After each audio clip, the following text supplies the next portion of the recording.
So welcome everybody to the July 2020 meeting of the Utah Valley Amateur Radio Club. So glad to have you guys here.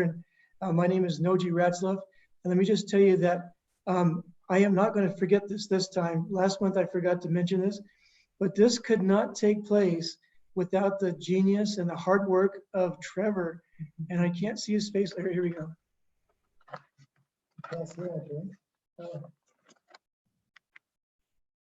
There, Trevor, he made this all possible.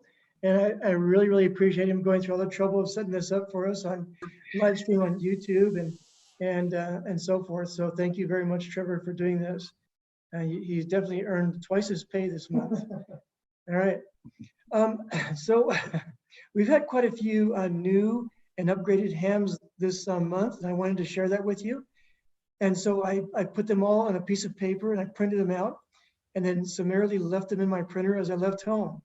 So if you know that you are a new ham or you've upgraded, please go ahead and stand up.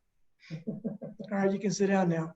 But anyway. Do you want me to get that paper out of the printer and read it or something? Well, do you, hey, if you could do that, that would be really awesome. I'd appreciate that. I'll go look for it. Thanks very much. And I gotta mute some more people here. Okay, so while Lisa's going to grab that piece of paper of mine, it looks like we just lost Barry.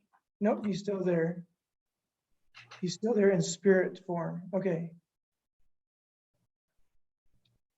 There we go. Okay, so I also want to make mention about field day. Oh my heck. So at just me alone, I went down to Culver's and decided to ponder who was there at field day over a hot Swiss mushroom and Swiss burger.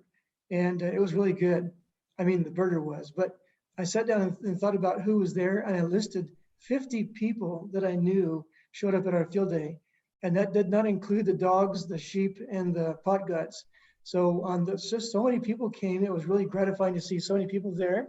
We had a good time. At least I did. I know a lot of other people did too. We had our go-to station was just filled almost constantly to about 1 in the morning. And anyway, so people keep asking about numbers of, points that we got. And we have really no idea, but I could just tell you, oh, why is this going? Oh, there we go. And I can just tell you right now that on the single sideband stations, we racked up more than 600 contacts. And remember, this translates into points that are more than contact numbers. Okay, but anyway, we got more than 600, way more than 600 contacts on single sideband. And then also we got more than 100 contacts on CW. We got more than 150 on digital. And the go-to station, we only got about just under 100, but those contacts don't count anyway. The contacts in the go-to station, if we had 20 or more per person, then those would count. But good old Ethan, bless his heart, he's tried to get 20. He only got 17 and he had to bail. So we never did get our 20. But that's okay, because that was the go-to station is just a bonus. But we did get our satellite contact thanks to Brian. Anyway, I'll make a long story short that we had a great time. And thanks to Wendy for setting it up and doing our little potluck. That was not a potluck. And I mean, I don't know how much better it could have gone, except we could have had more people and no pandemic. And I'm just praying that we didn't spread any diseases around by us getting together. But it was a blast. I should have put my sunglasses on so you could not see my bloodshot eyes after staying up on Saturday night. Anyway, let me make one more mention before my wife comes on, and that is I'm a member of the TERT, T-E-R-T, which is the Timpanogos Emergency Response Team, and I just want to make one mention of them that right now they are hurting for people to help them out. And what I mean is that so far, since the beginning of the TERT season in May, we've already had 2 incidents where people who could have been on the mountain helping out could have been there with their ham radios helping these guys and getting help to them and so forth. But as it was, it took a lot longer for the police and search and rescue to make it up the mountain. And so, they got the help they needed, these guys did, but it was without us. So they're looking for more participation, more help on the Timpanogos Emergency Response Team. If you're interested in doing any of these things this year, please let me know. They go to the end of September, and a lot of weekend spots are not being filled because there's just not enough. And we understand, this year is really, really strange. So we knew we weren't going to get as many signups. But in case you're interested, just contact me after the meeting. I will see if I can get you in touch with the powers that be to get you signed up and so forth. Hey, Noji, question for you. Yeah, go ahead, Brent. I was just out of curiosity, with the recent fires that have taken place, like in Saratoga Springs and in Lehigh, I read an article recently about the CERT, the Community Emergency Response Team, responding to that fire. Did ham radio operators have anything to do with that fire whatsoever? Well, as far as I know, they didn't start it, but That's good to know. Yeah, there were several hams that actually helped out with coordination of the communication, including Scott and 7SWD, and there were a couple more. I don't remember them all, but there were some hams to help out. I do not know how they fit into the official thing, like in the UCARES or that kind of thing. So I don't know how that got officially coordinated. So, I'll talk with them afterwards and find out more about this. But right now, I just don't know. Hey, Noji. Yeah, go ahead, Keith. Just to add, I do know that the SCAT team was active in the multi-agency command center for both of those fires. Awesome. So, thank you for the input, Keith. I appreciate that very much. It's good to know. Go ahead, Brent. I was just curious, because when I saw the word CERT in there, but the first thing that I thought of was us, because we talk about CERT all the time. And I didn't have my radio on during those times, and I felt really bad. So I was just curious if we were responding, and if so, how would we respond, or how would ham operators respond or help out during those times? Yeah, you bet. And I wrote a little article about that very thing and how you would respond to it in a previous newsletter. And I could point that to you afterwards. For right now, I don't want to detail that in this meeting, but yeah, there is a way for us to do it, and it's pretty simple, but it's it takes a little bit of training. Still, anyway, good question, Brent. Thanks, and we'll address that sometime. So I don't know too much about this particular incident. The simple answer in Utah County is to become involved with ARES and SCAT team.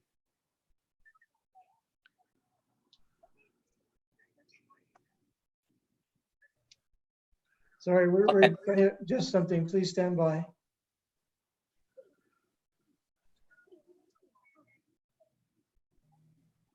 Trevor, you're like magic. You went from your house to Noji's. How on earth did that happen? Something like that. Really, really hard because he had to run all that way. Transporter.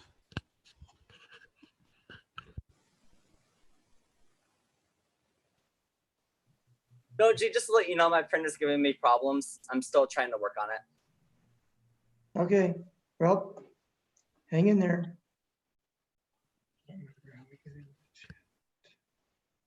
Oh yeah, that. Right.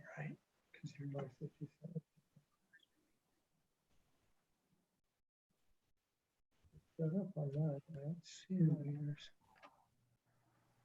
Thanks, Trevor.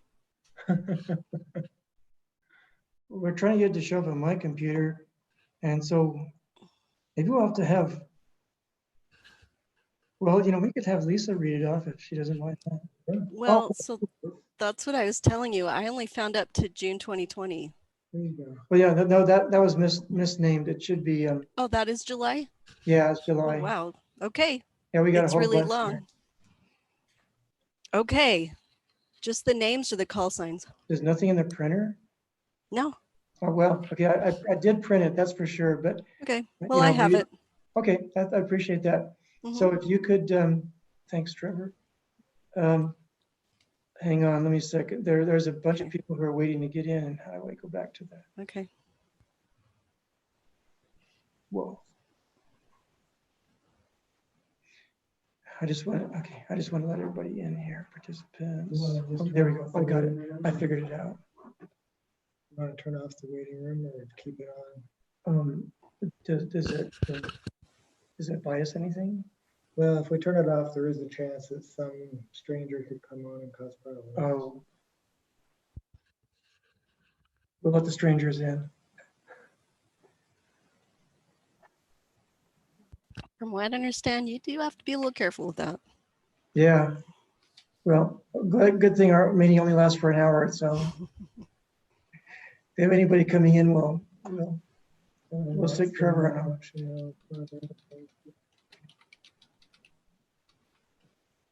That's okay. Well, it's off by default, so we'll be good with that. Go back to the top, and there we are. Okay, so I'm going to turn the time over to Lisa, my wife, KFIGYS. If you could kindly read off the new hams, please.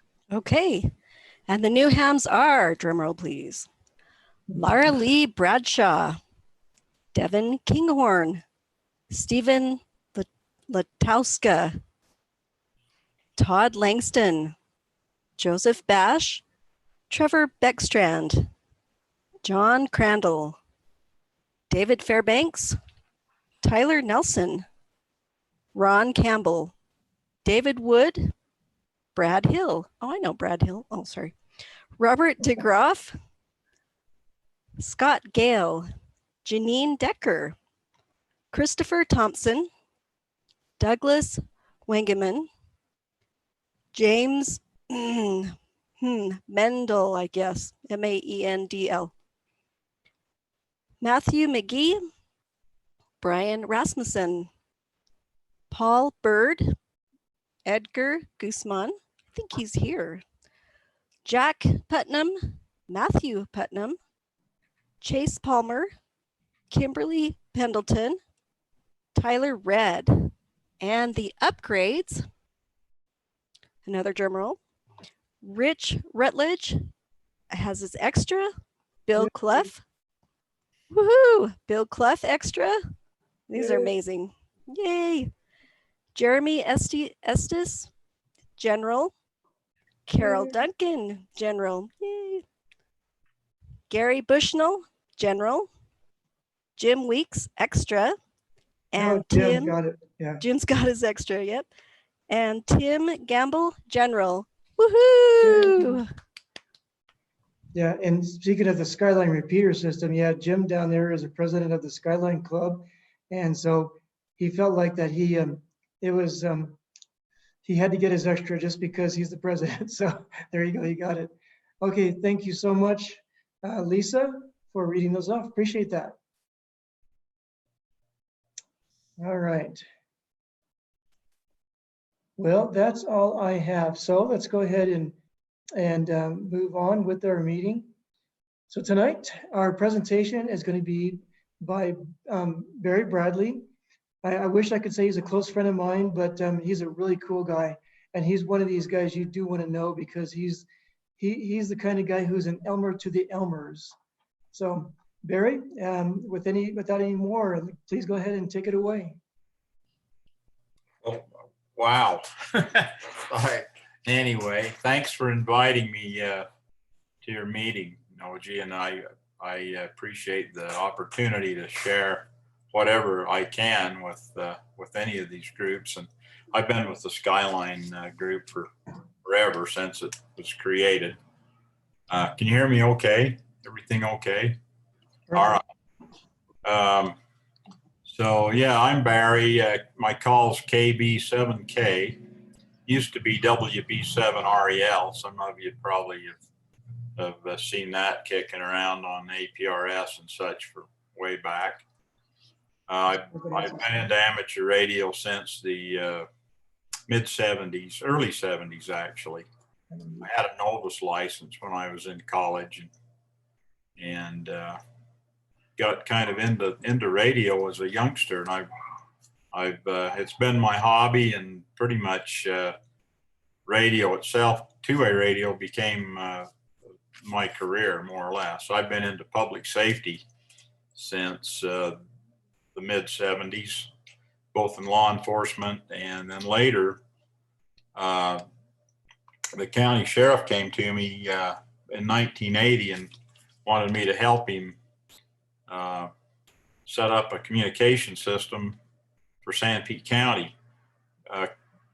Prior to that, they of course dispatched, and their communications was all out of Richfield Highway Patrol, Highway Patrol Dispatch. And at the time, I was working for a two-way radio shop in Richfield, but I was also a member of his search and rescue team. So he realized I recognized a two-way radio 2 out of 3 times, and the rest is pretty much my career went to Sanpete County, and I set up their communication system, and later their 911 system, and I just retired from that almost 2 years ago. So I'm fully retired now and enjoying more time to enjoy ham radio and my other multitude of hobbies, which I have too many, which causes me to be financially embarrassed. But I get through that okay. So that's pretty much my story. Kind of a backstory to how I got involved in setting up and helping set up repeaters and a repeater system for amateur radio is a couple of my friends, Dean W7DHH and Kurt KD7YE, and I decided to venture into a paging system back in the early 90s. And consequently, we had to immediately learn how to create communication site linking and establishing access to sites and all those kinds of things on the fly with no funds to back us up other than what was in our pockets, which was mostly lint. So we kind of learned a lot of things in that period.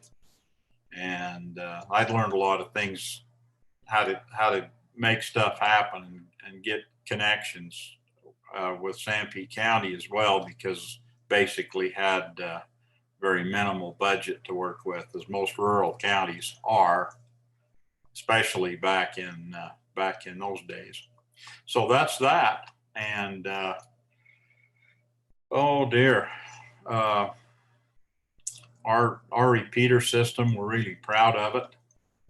With the Skyline group support, we've been able to do a lot of fun things in linking repeaters and providing some amateur radio coverage through a big part of the state of Utah. I have a presentation that I'm going to go to shortly, and that'll keep me from boring everybody to death with rambling. But and I should back up, and I'm one of the VEs for our group, so we were to blame for getting N1LGQ. Jim helped giving him his test for his extra. We also passed 2 other extras that night. Was it last week? I believe it was last week.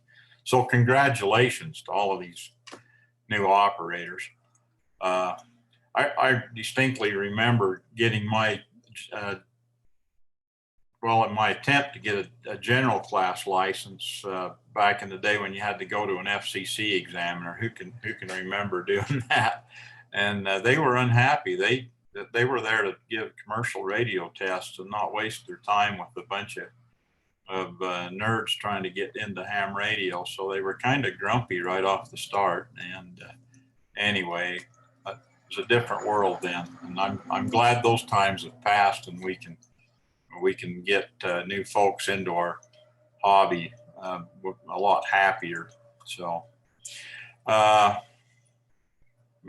I'll run through this slide presentation if I can get it going here, and then at the end I'll y'all can see if I can answer any questions. So here I go. I don't know. Noji told me I had quite a bit of time, but I'm probably not gonna need all of that. Here we go. Can you hear me still?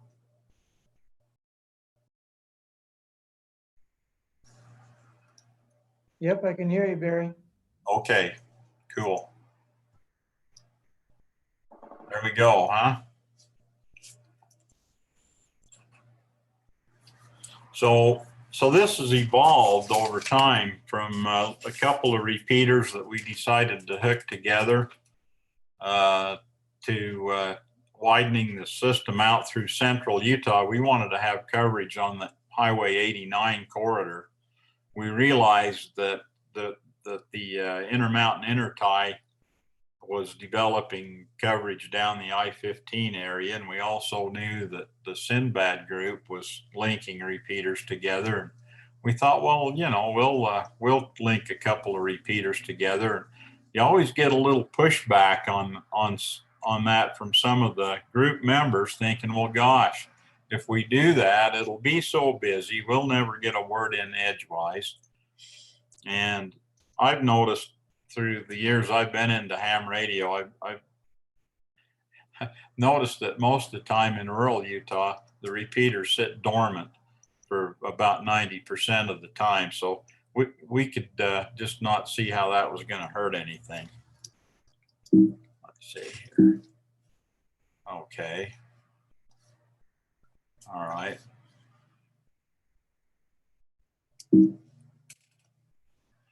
Lost control of my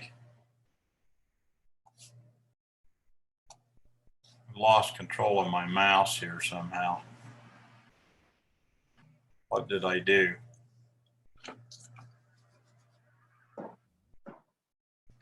I don't know. The screen is still showing, and You can press the space bar. can you press space bar to see if it advances? Yeah, I've tried space. I've even tried to escape out, and I've got no control of my machine. This is not good. Okay, I'm going to stop sharing, and we'll have you start sharing again. How's that?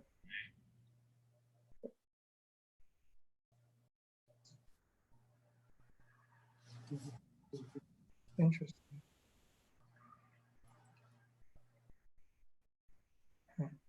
Yes, this will stop the other screen sharing. So I can stop his, start mine. Yeah, And then- it's just if you want to do it, it replaces his. Yeah, okay, so I'm going to replace your screen. Then I'm going to kill my share. Okay. I'm going to click on stop share.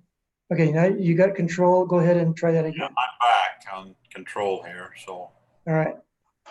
I've lost my, okay, I need to get my presentation back. Hang on a second here. It's okay, Barry. It's almost as easy as ham radio. Okay, is that back on? It isn't, is it? No. Hang on a sec. I think, okay. How about now? There we go. Okay, I'm gonna, okay, I think we're good. Okay. All right. Sorry about that if I did something, which I might have done. Okay, so we do have a website. You can go to skylineradioclub.com or skylineradioclub.net. And there's information about our repeaters and some propaganda about our club. Our club call is K7BSK. And we're a pretty friendly group, and we're glad to have anybody that wants to drop by our meetings, which is on the first Monday of each month in Manti, Utah, at the courthouse, courthouse on Main Street. And I know I'm not here to talk about our club necessarily. I'm here to talk about our repeater system. So we have a wide area system using what I call a multicast system. So we have 2-meter repeaters. And like I said earlier, our intention is to cover central and southern Utah. But then we proceeded to link up with the Sinbad Desert Radio Club in eastern Utah. And we've also become affiliated with Racies. Most of our members are Racies, and we like to to hook up to the RACES net on our system when they have it on VHF. We've also installed a 2 meter 70 centimeter D-Star system. Right now our gateway's down. There's some issues at our site with connecting our gateway up, and that's something we're working on. So we have regional coverage for emergency communications. Here's a map of basically our repeater locations. The red ones are our Skyline repeaters that are supported by the Skyline group, and the blue ones are the Sinbad repeaters. And it doesn't show the Grizzly. The Grizzly repeaters in black up there, Grizzly Ridge. And that's Let's get that map. if you go to Sinbad, let's see, let me give you Sinbad's website, sdark.us. That's Sierra Delta Alpha Romeo Charlie.us. They've got some really good maps of their coverage area. So you can see that there's a huge footprint there with those two systems combined. And from Kanab to Salt Lake Valley over to the Colorado and some Arizona areas. So pretty cool. Okay. I'll hit a little history. This is a photograph of the conditions in the winter at the Horseshoe. That was our first site that we put up our first 2 meter repeater way back. The frequency shows there 146.67, but at that time, I think the state of Utah, I wasn't too involved in this part of it, but the state of Utah chose to go to a different frequency setup, and so consequently it was retuned to 146.66. Uh-oh, I'm locked up again. All right, hang on. Let me undo this again. See what happens. Share. All right, try it again. Yep. All right, let me share then unshare.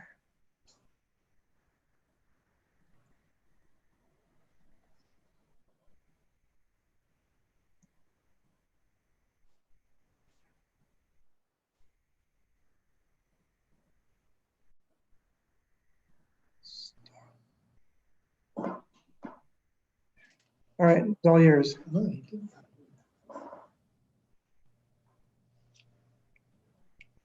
All right, Barry, you can you have control now.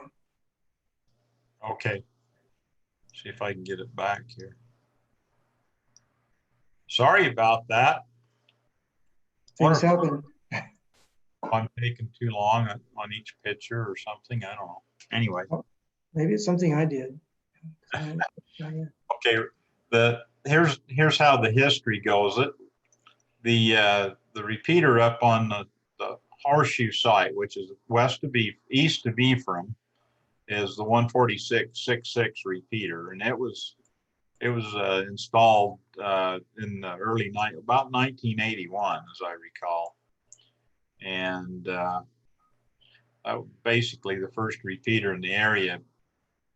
There was a repeater. I don't believe there was one on Monroe Peak at the time. There was one down by Marysville, of course, the Frisco Peak repeater, but there was very few repeaters around our area.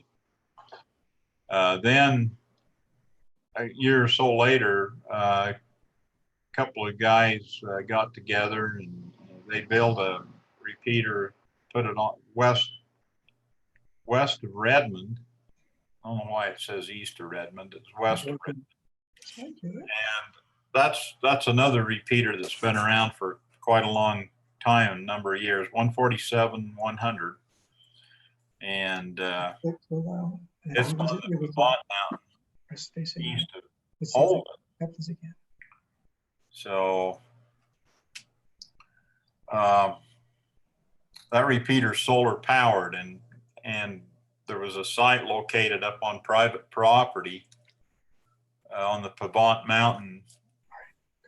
We ended up making up a name for it because there was nothing on the map, so we call it Bee Sting, and that's because one of the original builders got stung with a bee up there. So that's why it's called Bee Sting, and you probably all heard of it, and it's a very good repeater. We've been blessed to have access to that site and have that. It covers the West Desert, pretty much clear to Nevada and much of central Utah. It's the site's about 10,000 feet. In fact, I think it's exactly 10,000 feet. So I can get it here tomorrow. we have a little trouble keeping our batteries charged up there. Uh-oh. Anyway, I'll keep going here for a minute. The early 90s, we were able to get a repeater at Barton Peak west of Manti. And the first repeater, the repeater we put in there was UHF on 448-275. And at some point in that same time period, we also put a 440 repeater up at Salt Lake on point of the mountain. I don't know if any of you can remember that. It was on UHF, and we had it linked back to the Horseshoe on 146.66. And that was our first linking project. And because we had to do different things because of politics there at the site, we took that out, and the Sinbad folks, we decided we'd get in cahoots with them. And so consequently, the repeater that's now on Lake Mountain provides the coverage we like up in your area. So anyway, going on here, that repeater on Barton Peak, the 448-275, became our hub that allowed us to link through UHF to our other 2-meter sites. And I won't go into details, but we were given the opportunity to acquire a whole bunch of Motorola low-band UHF radios in the government band. So we were able to convert our links to our 2-meter sites over to 433 megahertz, which allowed us to use a little upgraded equipment, and it's worked out really well for us. We were able to get enough equipment to even have some spares, which was pretty fortunate. We've added an IRLP node, and then we were able to add a repeater on Monroe Peak. This all took place in the 90s. And then we linked over to the Sinbad group via a 220 link. Originally was a converted commercial VHF radio, and then we upgraded that to an Alinco radio, and that's our backup link now between our system and Sinbad, which has been operating on a voice over IP link for a number of years. We use a Link Communications DSP 404 controller, which is really cool because we can access the hub over the internet as well as hook that link up. So the last thing we've actually done, we were able to put a 2-meter repeater up on Barton Peak. So yeah, I'm locked up again. Darn it. Okay. Yeah, I think I know what's going on and why you keep locking up. Okay. And I think we got it fixed. So that next time, there won't be a next time, won't happen anymore. Because I think after this slide disappears, go ahead and start that again. Let's see if that comes back up. I think my monkeying around admitting people is what did it.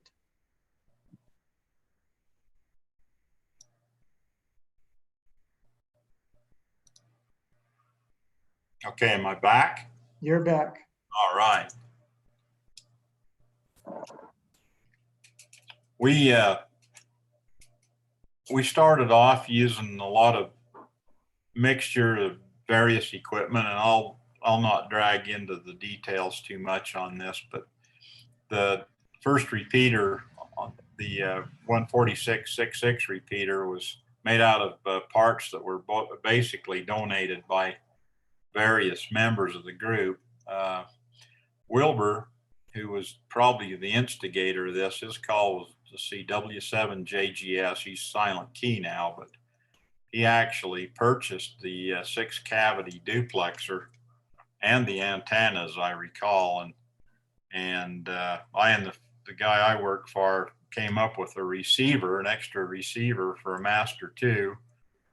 And I think it was a Hamtronics or something like that transmitter, and a custom made amplifier. So that was pretty much how that all started out. And it worked quite well. But then later we were able to get our hands on an actual Master 2 station, and we would run that at about 60 watts and add a RLC controller on it. So that allowed us to hook it up to a link radio, start our linking process. Right now, it's been changed out to a Kenwood TKR 750. So not that we had extremely good luck with the GE Master 2s, as most repeater builders in the ham radio will probably tell you. But it started to get hard to get parts, and you know, the things were getting like 30 some plus years old. And so anyway, we've kind of upgraded that. That was a photograph of the bee sting site. As you can see, we've hodgepodged together a lot of solar panels and also a wind turbine. And it's an all-day Jeep ride or an ATV ride to get up to that site. It's quite an adventure in its own. You might run into a herd of elk and who knows what on the way up there, but it's pretty cool. You can see the entire West Desert from that site. And again, it started out with ham radio kits, and someone with a lot of ingenuity came up with another really nice duplexer, and you know, just added solar power as we could, batteries. And I'll have to say this: Larry and Dave Martin helped Dean and I one time show us how to convert a GE Master 2 mobile over to a repeater, and boy, that caused some serious impact on our ability to create repeater equipment. So that took off. Anytime we could get our hands on a GE mobile, man, we were ready to go.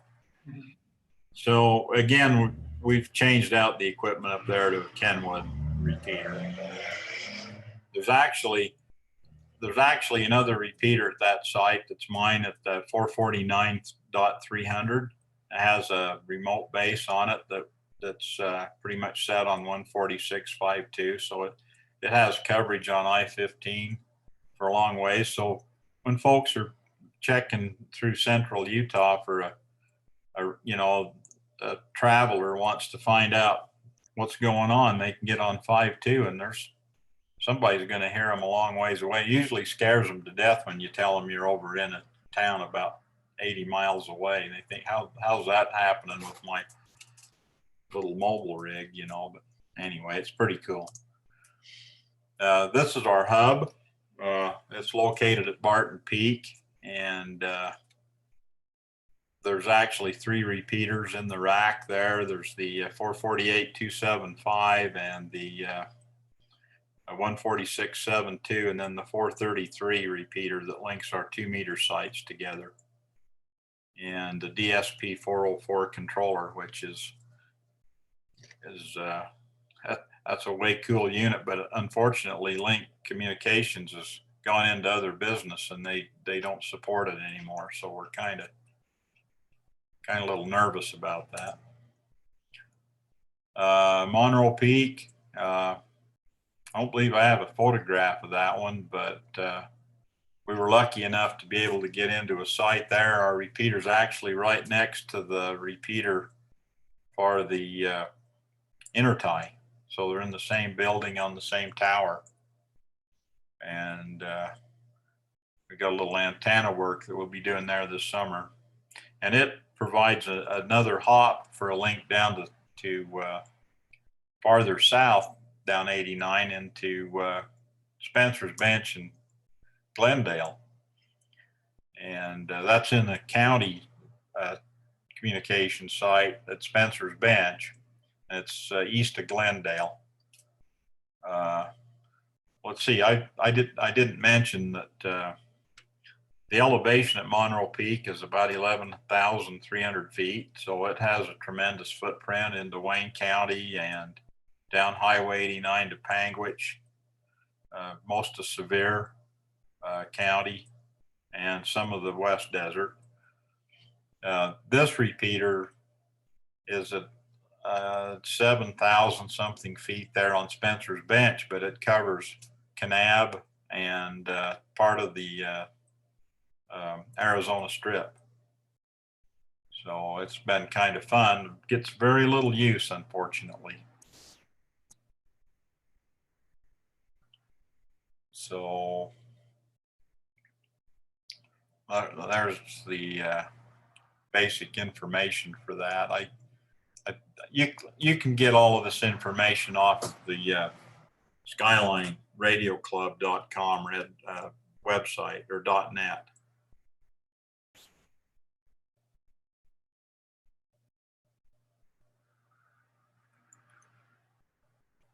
So,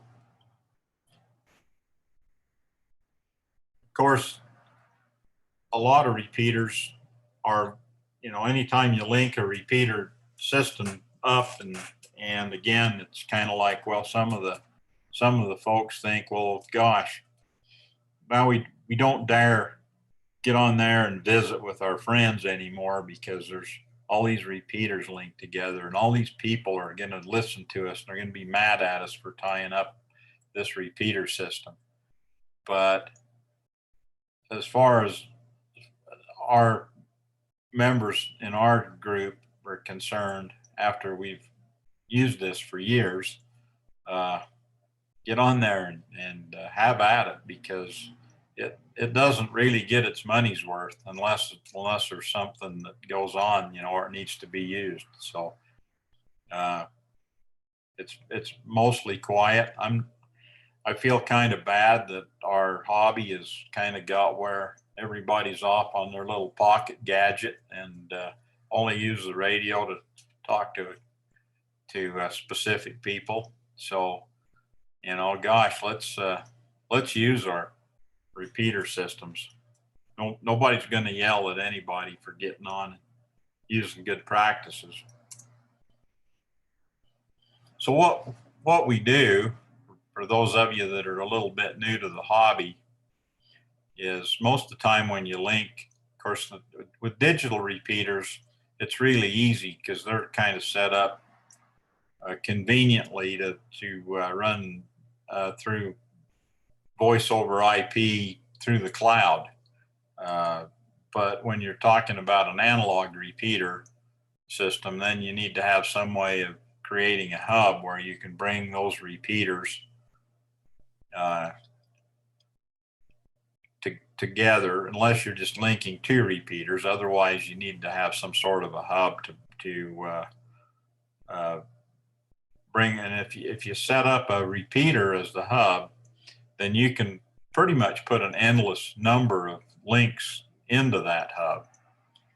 And the neat thing about the controller that we're using is, with its multiple ports and its voice over IP port, and in fact, you can put multiple voice over IP ports on it, which we don't, but all of that can be switched on and off remotely, and the levels can be adjusted remotely. But the audio is much better than trying to shoot links on UHF or VHF over the top of our mountain ranges. When we switched to 220, we noticed a pretty serious degradation of our audio simply because we're trying to shoot non-line of sight, and a lot of our repeaters are not line of sight, so to each other. So you know, have to come up with some pretty good technology to make that work, and we've been pretty fortunate to be able to do that.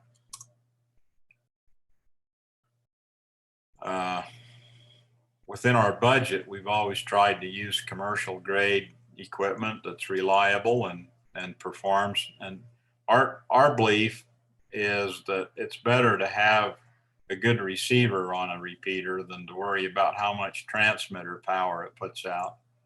And so generally we've stayed away from running high power on our repeaters. We'll run anywhere from 25 to 50 watts. And we found that just tends to work better, especially on sites that have a lot of components and a lot of things going on. Our sites have all become more congested with services, and the band or the noise floor, if you look at it on a spectrum analyzer, every time you visit the site, it looks like there's more noise floor than there was the last time. And that's just something we have to live with in today's world. Some of our repeaters that are on a really isolated site like the Bee Sting, we're really fortunate because there's not a congested bunch of services there. So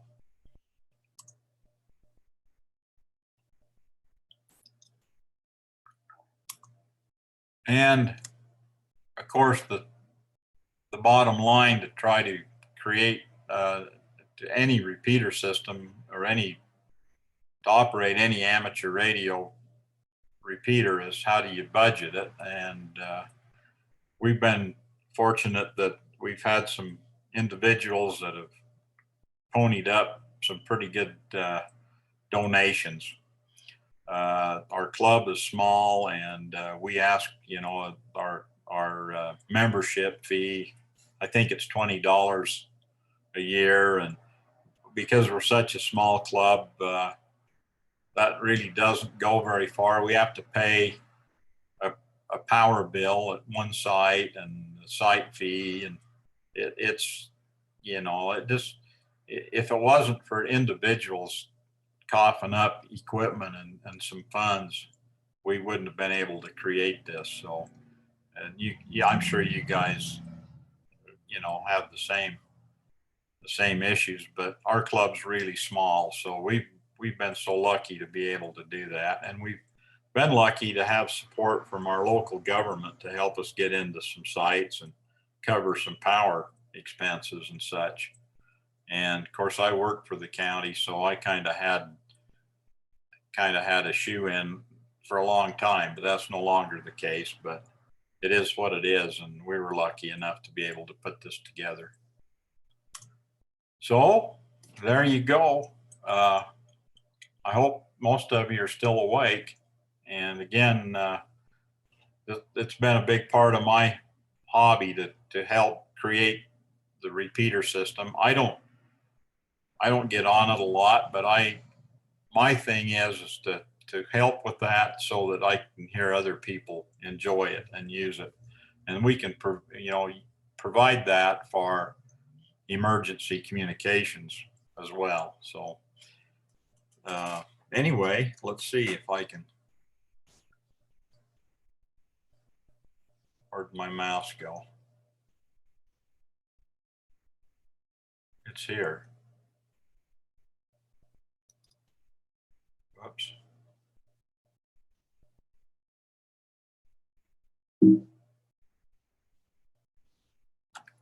Well, I thought I knew what I was doing.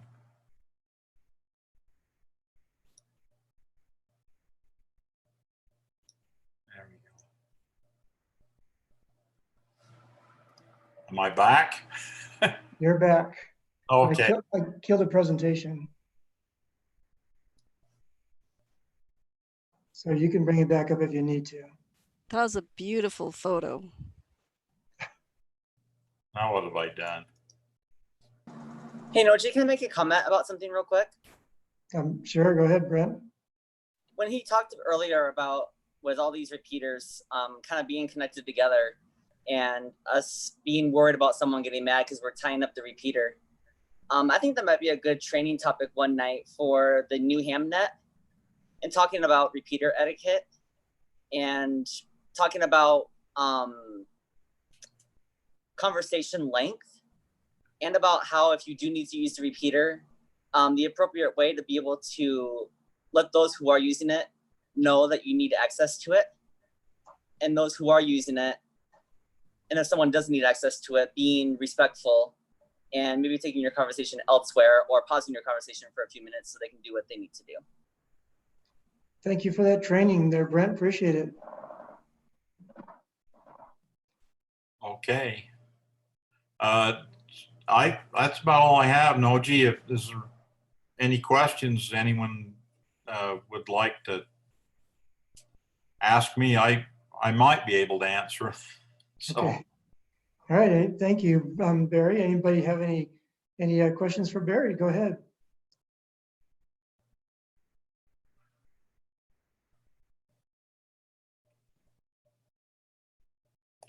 Well, thanks again for inviting me to your group, and more than happy to be able to present that. So. There's a question in the chat. All right. Yeah, I can't bring the chat up, but go ahead. So let's see. Oh, here it is. I have it right here if you need me to read it off, Noji. It's from Dean, KB7ANL. He says, oh, no.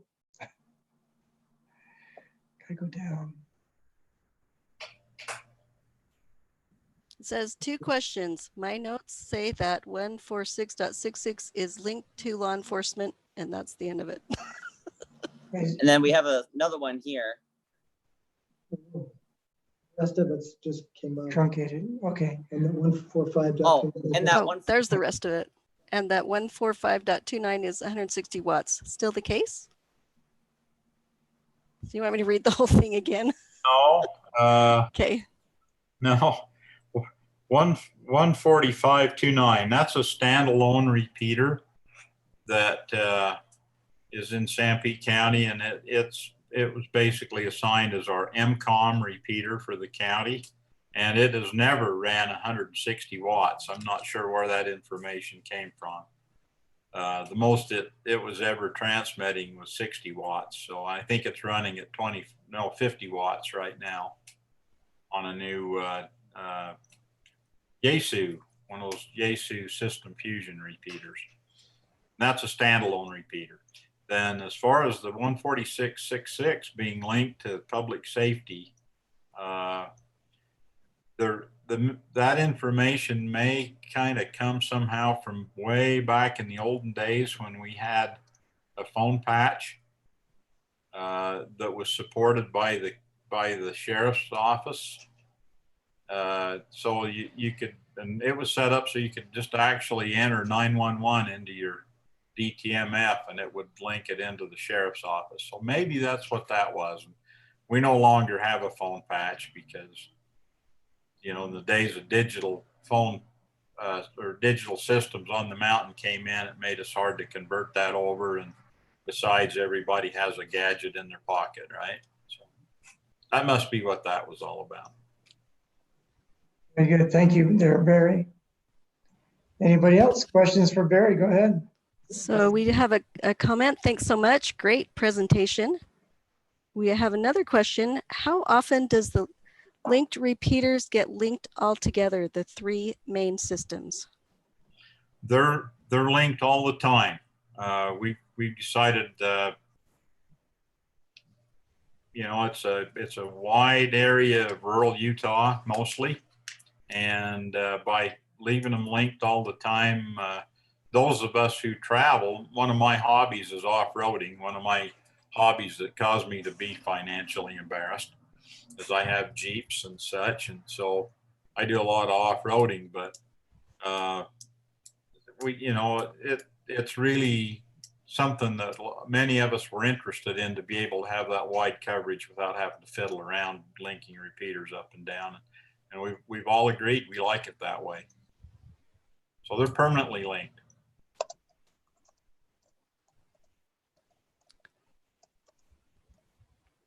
Okay, so I think this got answered. Sorry, is it linked to LE? I think we did answer that. And then thanks so much, great info. That's all that's in the chat.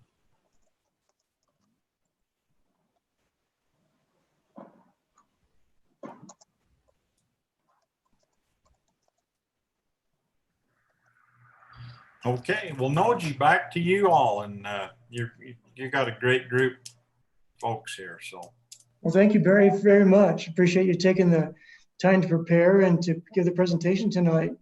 It was really nice of you to step up to this and do this. When I heard this this presentation when I visited down in southern Utah, I was impressed, and got a lot of guys there who was quite knowledgeable about how things worked, and it seems like you were the king. So we appreciate that, Barry. Thank you. All right. Well, let's go ahead and move on to the last section of our meeting, which is door prizes. And so we have already collected a bunch of numbers from people who have submitted them for our door prizes. So I'm going to turn time out now over to Brent. So Brent, go ahead and take it away.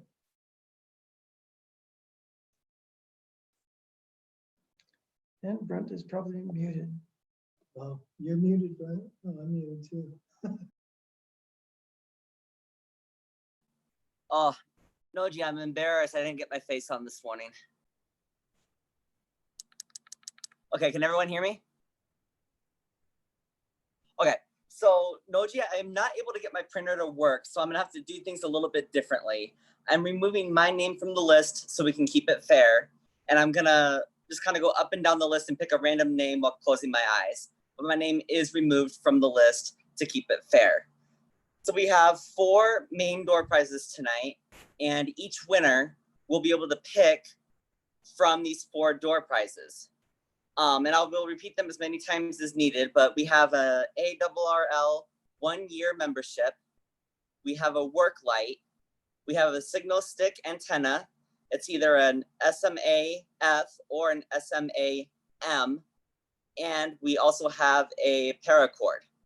And those are our main prizes. And we'll start with those 4, and then we will move on to the main prizes, or set of grand prizes. So moving up and down the list.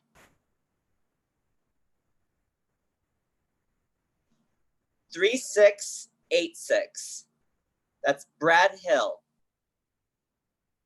3686. Woo! Way to go, Brad. Are you on? Yeah.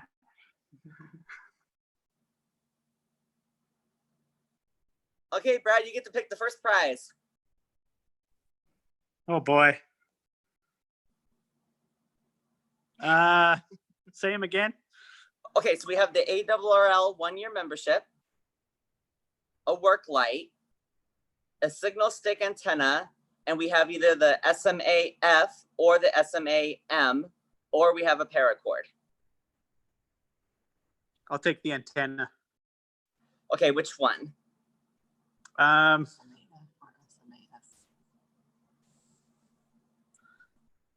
What's the difference? Noji? So the SMA female goes to a Baofeng, and SMA yeah. male goes to Yaesu. I'll take the Yaesu one. Noji, are we giving away both of them? No, what one? Both the male and the female. So if someone chooses the male, is the female still available? Nope. Okay. All right, so we are down to 3 prizes, and Brad, Thank you. congratulations. Thank you. So Brad, you chose the Yaesu one, you said? Yeah. Okay, got it. Thanks. Noji, do Thank you need me you. to write down? Do you need me to write these down in case of anything? I am writing those things down even as you speak. Okay, do you want me to write it down too, just in case? If Like- you want to, you bet. Yes, thanks. Okay, just so that, 2 is better than none. yeah. 666. Okay, moving down the list for number 2. Let's see.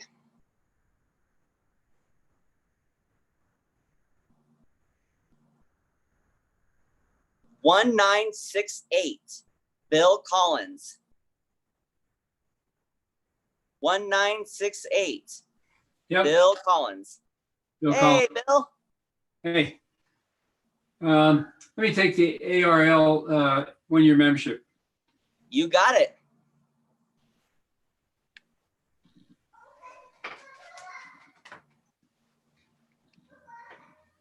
There you go. Congratulations, Bill. All right, Thanks. so we're down. We have 2 prizes left. We have the work light and the paracord. Congrats, Bill. Okay, moving on to the list here.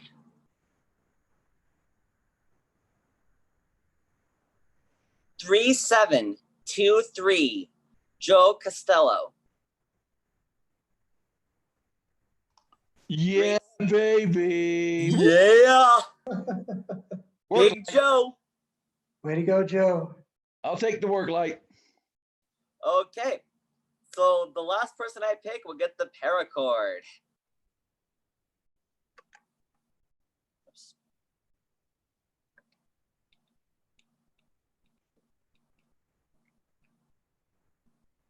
Okay.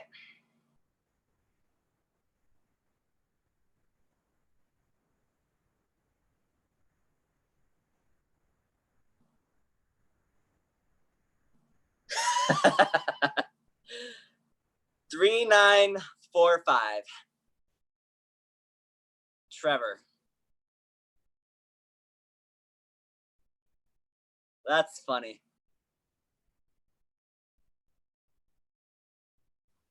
All right. Congratulations, Trevor. You got yourself some brand new paracord, untouched by human hands, at least for a week.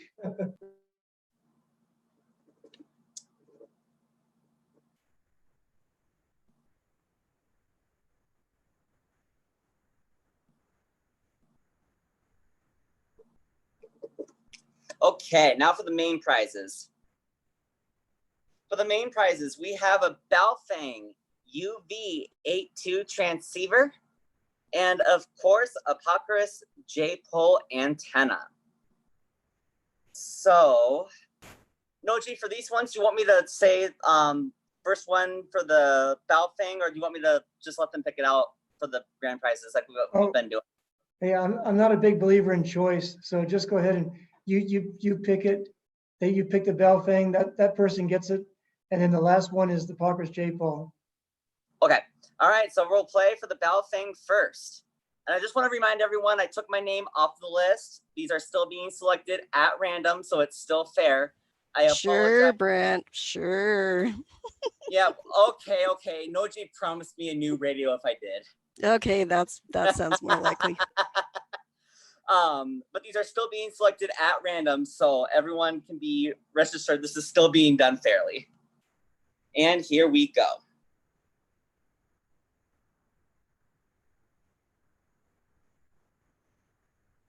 Oh, this is an insult to the, this is assault to the wound. 7014, Mac Jedi.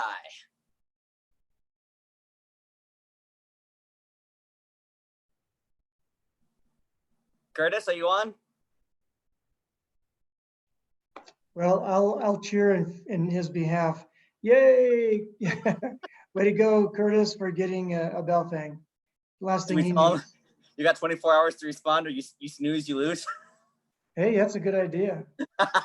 Your call.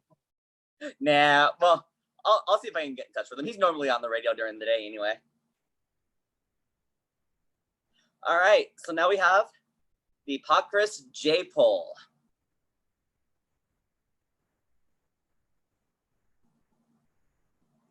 Okay, I zoomed a little too much. Let's try that again.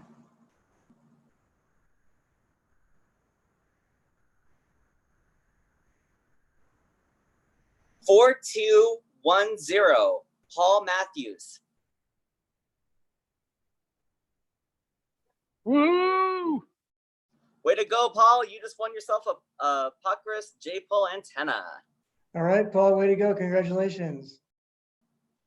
All right, everyone, and those are our prizes. Thank you, Noji, and thank you everyone for your patience. And I will hopefully get my printer fixed here tomorrow. All right, thank you very much, Brent. Appreciate you doing this for us. No You're a good problem. man. All right, well, folks, that's going to conclude our meeting this time for the July 2020 issue of the Utah Valley Amateur Radio Club monthly meeting. Next month on August, we'll have another meeting. Hopefully we'll do it live, but who knows? We'll play it by ear. If not, we'll do it on Zoom again. Anyway, until then, 7-3, and look forward to more propagation and better times. Thanks to everybody. Thanks especially to Trevor again for setting this up. Thanks so much to Barry for being on and being willing to give our presentation today, and everybody else for participating in our little meeting. 7-3 to all, and we'll talk to you later.